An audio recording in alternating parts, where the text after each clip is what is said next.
This is our COVID Roundup and CDC update for March 22nd, 2024.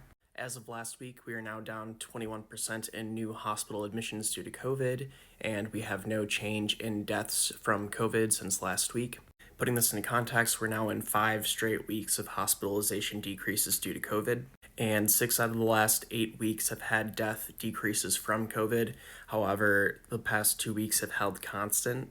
And recall, this was already at a high level, so after some slight decreases, we are holding constant now for 2 weeks. According to our COVID travel imports, we are primarily importing JN1, BA2.86, and then original Omicron.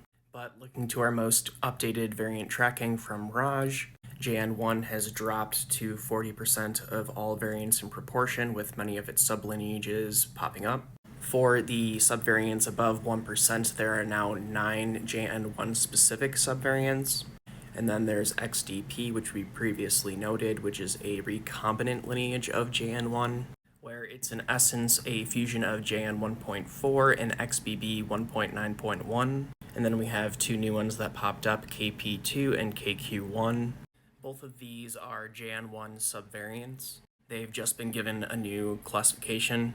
XDP is currently in California, KQ1 is largely in Georgia, and KP2 is in New York and in California. And current speculation is that KP2 is going to be highly immunoevasive. Moving on to our county map for new hospitalizations due to COVID. As a reminder, anything that is orange is increasing levels of COVID hospitalization. Anything that is yellow is holding stable. This could be stable at high or low levels. You have to look at previous maps to know. And anything that is teal or green is decreasing levels of COVID hospitalizations. Compared to the previous week's map, we are going down. So this is the current week's map and the previous week's map, which is a good sign. And from our COVID-19 Iowa tracker, the highest levels of COVID based on wastewater are in New Jersey, Utah, Arkansas, Kentucky, and Minnesota. Moving back to our New York State wastewater map, as a reminder, anything that is dark blue is low levels of COVID in the wastewater, anything that is light blue is moderate levels, and anything from yellow to bright red is high levels of COVID in the wastewater. Since last week, for all reporting wastewater facilities, we've dropped from 55% of reporting facilities at the highest level down to 46%, with the highest proportion of facilities reporting at the moderate levels. But we have again lost a lot of wastewater facility reporting in this area, so that's just something to note.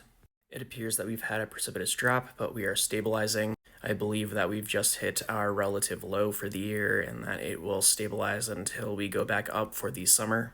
We see a similar trend when we look at all reporting wastewater facilities to wastewater scan in the US, where we've had a drop, pretty significant drop in the past couple weeks, but that it looks like we are beginning to hold stable or start a small increase.